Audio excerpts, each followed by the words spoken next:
लोकसभा चुनाव से पहले समाजवादी पार्टी ने लगातार पिछड़ा, दलित और अल्पसंख्यकों के मुद्दे को लेकर जनता के बीच में अपने वोट बैंक को मजबूत किया था, तो वहीं दूसरी तरफ कांग्रेस ने भी भारत के संविधान को खतरा बताकर उत्तर प्रदेश में कई जगहों पर अपनी सीट निकाली थी। पिछड़ा, दलित और अल्पसंख्यक यानी कि पीडीए का फार्मूला अखिलेश यादव के लिए बेहद खास रहा और 37 सांसदों की जीत के साथ अखिलेश यादव की समाजवादी पार्टी न सिर्फ उत्तर प्रदेश में बल्कि देश की भी तीसरी सबसे बड़ी पार्टी बन गई थी। लेकिन मिल्कीपुर विधानसभा सीट पर हुए उपचुनाव और दिल्ली विधानसभा चुनाव में कोई खास असर सपा का न दिखने के बाद अब एक बार फिर अखिलेश महाकुंभ को लेकर भी तमाम सवाल सरकार के सामने करते रहे। इसी बीच महाकुंभ समाप्ति की ओर है, ऐसे में अखिलेश यादव ने एक बार फिर पिछड़ा, दलित और अल्पसंख्यकों का मुद्दा क्यों उठाया। प्रदेश ही नहीं बल्कि देश के प्रतिष्ठित शिक्षण संस्थानों में पीडीए के साथ होने वाले पक्षपात भरे रवैये को लेकर अखिलेश ने कौन सा बड़ा बयान दे डाला है। आखिर एक बार फिर अखिलेश पिछड़ा, दलित और अल्पसंख्यक ट्रम्प कार्ड को लेकर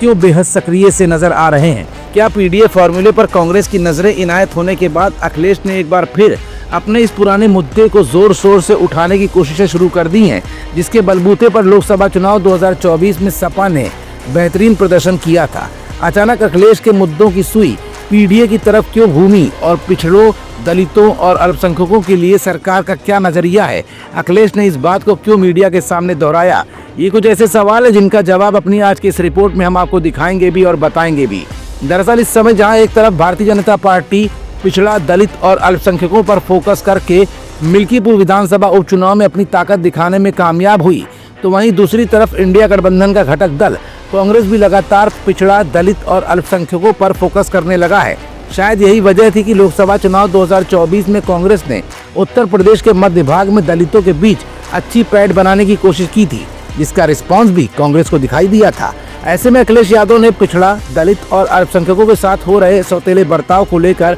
एक बार फिर उत्तर प्रदेश की राजनीति का रुख मोड़ दिया है। जितनी भी यूनिवर्सिटी हैं, आप बताओ पीडीए कहीं दिखाई दे रहा हो तो बता दो। यहाँ की जितनी भी प्रतिष्ठित संस्थाएं हैं,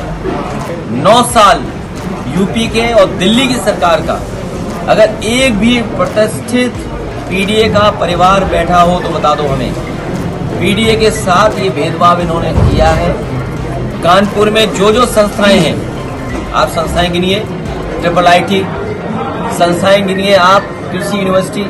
संस्थाएं गिनिए, वो Baba Saheb technical university, HBTI, Homi Jehangir Bhabha institute, आप कोई इंस्टीट्यूट निकाल लीजिए, कोई रिसर्च सेंटर निकाल लीजिए, क्या पीडीए का एक भी व्यक्ति वहाँ पोस्टेड है या 9 साल में मिला है?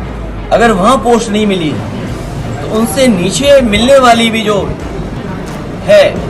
चाहे वो नौकरी हो, चाहे वो सुविधा हो, किसी पीडीए परिवार को नहीं मिला है। जाहिर सी बात है कि पिछड़ा, दलित और अल्पसंख्यकों का मुद्दा वही मुद्दा है जिसको आधार बनाकर अखिलेश यादव ने 2024 के चुनाव में सपा को मजबूती के साथ खड़ा किया था और अब इसी मुद्दे के साथ 2027 के विधानसभा चुनाव की कैनवास को अखिलेश एक बार फिर से नई दिशा देने में लग गए हैं और इस बार उन्होंने पिछड़ा, दलित और अल्पसंख्यक वर्ग के साथ शिक्षण संस्थानों पर पीडीए पर हो रहे सौतेले बर्ताव का जिक्र कर इस वोट बैंक को फिर से अपनी तरफ आकर्षित और मजबूत करने की कोशिश शुरू कर दी है।